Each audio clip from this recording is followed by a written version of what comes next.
نفتح باب الأسئلة وأرجو الاختصار عشان نكسب الوقت الكل يسأل. تفضل.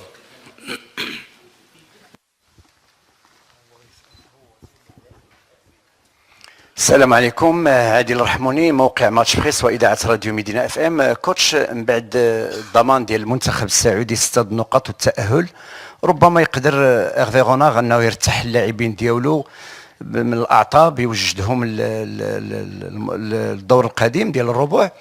بالنسبه لكم، واش ما كتشوفش بانه يقدر يكون ضغط على اللاعبين لانهم كيبحثوا على نقطه بعد على الاقل باش يمروا والدين ديالهم في المباراه الاخرى ديال سلطنه عمان مع جزر القمر؟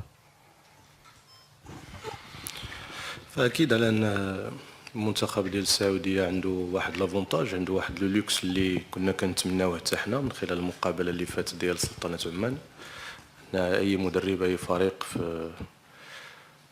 في مرحله بحال اللي عند المنتخب السعودي فكتجعلوه انه يكون عنده داك الامكانيه، داك لافونتاج كيف ما ذكرت، باش انه يدير تدوير للاعبين التفاديا للعياء.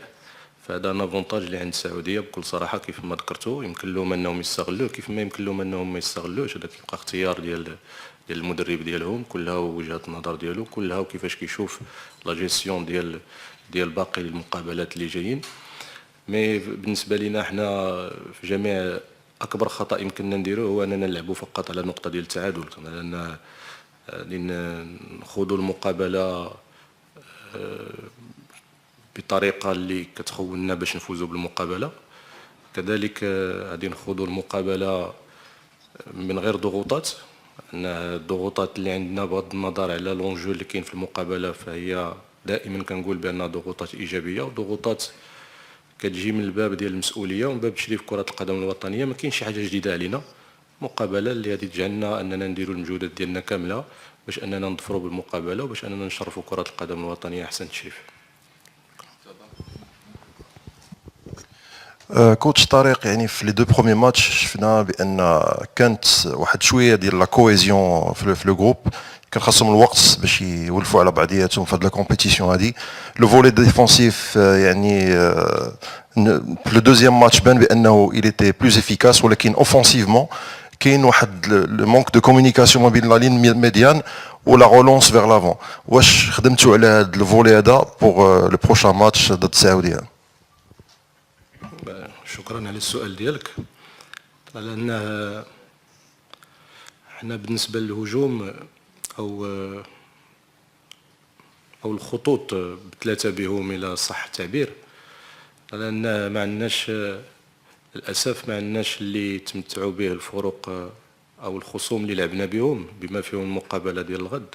منتخب سعودي منتخب قوي، عندهم انستابيليتي في الجانب التقني ديالهم، عندهم انستابيليتي في المجموعه ديالهم، عندهم لاعبين مجموعين مع بعضياتهم، تربصات ومقابلات اللي كتدار دائما وتدارت في الاستعدادات للتأهل لكأس العالم. يعني كاين عندهم واحد متسع من الوقت فين تعاملوا مع بعضياتهم وداروا الاوتوماتيزمات كيف ما ذكرتي بالطريقه اللي باغيين وبالطريقه اللي باغي المدرب ديالهم في وقت كافي كثير. احنا ما عندناش هذا للاسف، ما عندناش هذا لافونتاج هذا. لاعبين يعني في اول مقابله كاين لاعبين اللي لعبوا اول مقابله بعضياتهم، يعني بكل صراحه، رغم اننا درنا حقيقه درنا جوج ديال لي كونسونطراسيون، لاني كانوا دي كونسونطراسيون بواحد لوبجيكتيف يعني اللي حاولنا اننا نتعرفوا بعدا على اللاعبين، حاولنا نديروا دي كونسونطراسيون باش اكيد اننا دوزنا اشياء من الناحيه التقنيه والتكتيكيه، لكن كذلك كان عندنا الاختيارات اللي خصنا نديرو، يعني التعرف على اللاعبين من الناحيه الذهنيه. هذا اللاعب اللي باغيين من الناحيه الذهنيه في اللاعبين ديالنا، اللي باغيين من الناحيه في القلب ديال اللاعبين ديالنا، اللي باغيين من الناحيه ديال الشخصيه ديال اللاعبين ديالنا، واللي باغيين من الناحيه ديال سور لو بلون بيورمون تكنيكو تاكتيك من اللاعبين ديالنا. فلقينا كذلك بان كاين لاعبين اللي في اول مقابله رسميه يمكن من خلال 10 لقينا كاينين واحد 3 ولا 4 اللي اول مره كيلعبوا بعضياتهم باشياء اللي صعبات الماموريه. ضيف على ذلك العامل كيف ما سبق لي وذكرت ديال الحضور ديال اللاعبين اللي كان متاخر، اللي جعلنا اننا الاختيارات نديروها اختيارات اللي تكون فيها اون جيستيون ديال المقابله الثانيه واللي تكون فيها اون جيستيون ديال المقابله الثالثه. كذلك المقابله الاخيره ضد المنتخب العماني اللي جعلت كذلك انه هذيك لا كارطون اللي تكون ما تجعلش اننا نبقاو غاديين في ذاك النسق اللي كان غادي به الشوط الاول، واللي جعلنا اننا نطلعوا النسق في الشوط الثاني او نقحموا اوراق ديالنا اللي تكون رابحه باش اننا نظفروا بالمقابله الى داز واحد 10 دقائق ولا 15 دقيقه. فهادو للاسف حنا عندنا هاد لو كونترانت مقارنه بالفرق اللي كنلعبوا معها واللي عندهم اريحيه انهم لاعبين مع بعضياتهم ديجا منتخبات قويه، وعندهم يعني لو لوكس ديال انهم مده طويله وهما كيتعاملوا بعضياتهم وعندهم الاوتوماتيزمات بعضياتهم، ولكن حنا كنحاولوا كذلك اننا نحفروا شويه في لي كومبيتونس وكذلك نستغلوا لا كاليتي اللي كاينه والتجربه اللي كاينه في المجموعه وقوه الشخصيه اللي كاينه في المجموعه وحب الرايه باش اننا نكومبونسيو هاد الاشياء اللي ناقصانا. شكرا.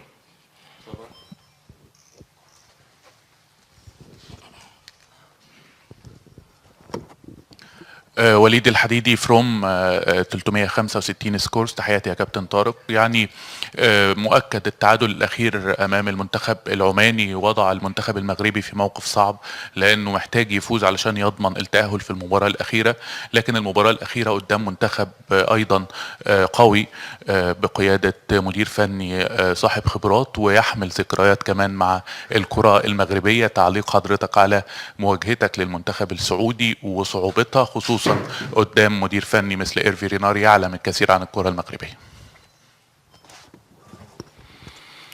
فأكيد أن المقابلة ماشي سهلة على الطرفين. يعني كيف ما لاحظتوا الميزة ديال هذه المنافسة هو أن كل مقابلة فهي مقابلة صعبة. احنا من بين الخاصيات اللي عندنا ومن بين الخاصيات اللي عندي أنا شخصيا، وأنني كنحترم جميع الخصوم أو جميع المنافسين، أفضل مصطلح أفضل، وكنتعاملوا بواحد التواضع كبير. كنعطيو لكل مقابله الحجم ديالها، كنعطيو لكل الخصم الحجم ديالو بكل احترام بكل تقدير، لا اكثر ولا اقل. وكنعرفوا بان اي مقابله بغات تربح فهي خصها كتربح بان ايطا ديسبري بان اتيتود، كتربح بالروح. وهذه من بين الاشياء اللي بانت في هذا كذلك في هذه المنافسه، بان جميع الفرق ما كيبغيوش يخسروا، جميع الفرق ما كيرضاوش بالهزيمه، جميع الفرق كيلعبوا بواحد الروح عاليه وعاليه كثير. وبان كذلك بان الفوارق ما كايناش، كاين يمكن فوارق من الناحيه التقنيه بين بعض المنتخبات ومنتخبات اخرى، وي متفق معك، ولكن كتلاشى بهذا العامل اللي قلت لك ديال الروح، ديال النديه، ديال التنافسيه، لو كوتي مونطال. كنظن علينا اننا نكونوا جاهزين ان شاء الله لهذه المقابله على غرار المقابلات اللي يقدروا يجيو من بعد ان شاء الله الرحمن الرحيم. شكرا. منتظر عدنان من وكالة RT الدولية. ما مدى جاهزية اللاعبين من الناحية اللياقة البدنية بعد ضغط المباريات؟ هل سنلاحظ تغيير بالتشكيل أو مداورة اللاعبين؟ شكرا.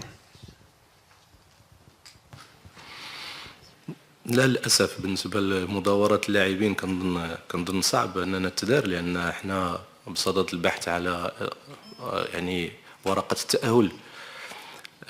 يعني كيف ما سبق لي وذكرت حنا ما عندناش هذا اللوكس ديال اننا نديروا مداوره اللاعبين من اجل النظر للمقابله اللي بعد. خصنا بعدا نتخطاو هذا الدور هذا. ف يعني نكون معك صريح، لحد الان مازال كنفكر في المجموعه او في افضل مجموعه يمكن لي نخوض بها المقابله.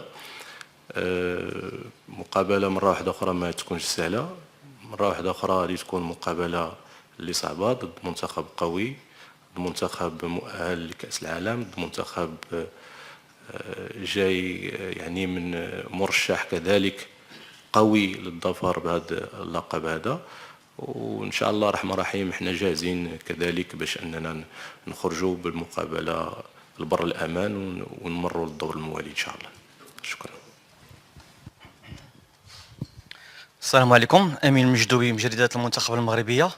كوتش طارق، هل تعمل بنظام المداوره فيما يخص حراسه المرمى؟ شفنا طارق شهاب في المباراه الاولى امام جزر القمر، في المباراه الثانيه امام عمان شفنا الحارس مهدي بن عبيد. هذا سؤال الاول. بخصوص السؤال الثاني، انت واحد من المدربين في المغرب الذين يستميتون في الدفاع عن اللاعبين ديالهم، واش تشوف بان امين زحزوح اقنعك في حضور في نهائيات كاس العرب لحد الان؟ شكرا.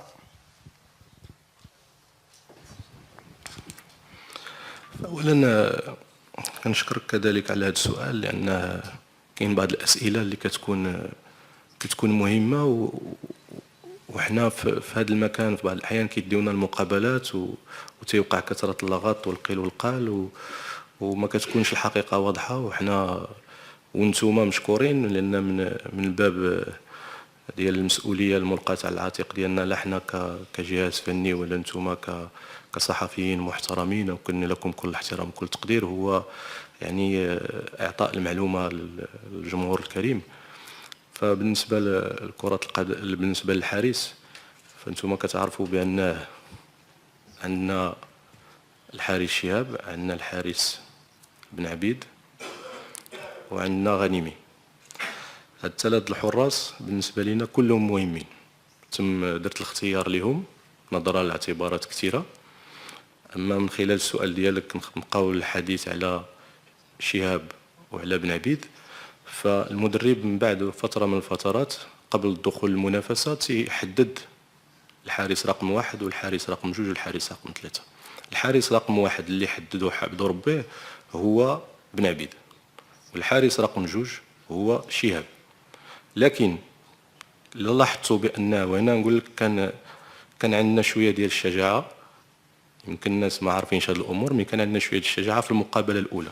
حنا خايدين المقابله الاولى في كاس العرب، وكانت عندنا الشجاعه اننا اللاعبين اللي جاوا متاخرين بما فيهم بن عبيد ناخذوا القرار اننا ما نخوضوش بهم المقابله الاولى، تفاديا لماذا؟ مره اخرى تفاديا للاعطاب، تفاديا للعياء، اون فاصون دو جيري لو جروب بوغ المقابله الثانيه والثالثه، مع العلم ان مدرب اخر يقول لك انا ندير رمي بالاوراق ديالي كامله في المقابله الاولى كيهموني 3 نقاط. لكن الحمد لله حنا كانت عندنا من الشجاعه باش اننا نثيقوا في نفوسنا ونثيقوا في اللاعبين اللي غادي يبداو كذلك، باننا رغم اننا غادي نديروا هذا لو شوا، هذا الاختيارات ديال الكرتي ما نلعبوش، الاختيارات ما نلعبوش ولو دقيقه، الاختيارات ديال من طايق ما نلعبوش ولو دقيقه، الاختيارات ديال حمد الله وديال سعدان نعطيهم بعض الدقائق، الاختيار ديال الحارس ما عندوش علاقه بالعياء او يمكن له يتبليس الحارس اقل هذا لو ريسك هذا، ولكن تفاديا مع السفر مع لا كونسونطراسيون كذلك ثقتنا في شهاب جعلتنا اننا نديروا هذا الاختيار رغم ان الحارس رقم 1 نديروا الاختيار للمقابله الاولى. وهذا الشيء كان في لي حديث مع الحارس وكانت الامور واضحه. فكنشكرك على هذا السؤال باش انه يتوضح. هذا هو السبب علاش بن عبيد ما لعبش المقابله الاولى وعلاش لعب المقابله الثانيه وعلاش يلعب المقابله الثالثه، وهذا لا ينقص في طريق في صلاح الدين شهاب ولا شيء، لانه هو حارس كبير، حارس عظيم، وبين عليها في المقابله اللي فاتت كيف ما بين عليها في الوقت فاش كان معايا في المغرب الفاسي، كيف ما بين عليها كذلك في هذه السنه هذه، لانه من بين افضل الحراس اللي كاينين في البطوله الوطنيه المغربيه. لكن هذا هو حقيقه ديال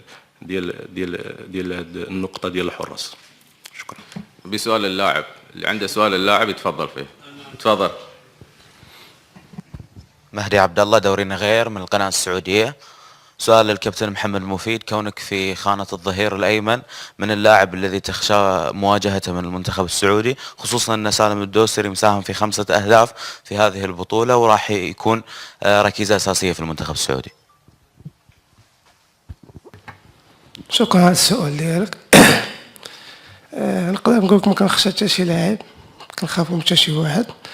اللي غيكون في الكوطي ديالنا غنديرو الخدمه ديالنا كوم يلفو، وغادي نخرجوا باقل الاضرار ان شاء الله الرحمن الرحيم، وغنديو لي 3 بوا باش نتاهلوا للدور الموالي ان شاء الله الرحمن الرحيم.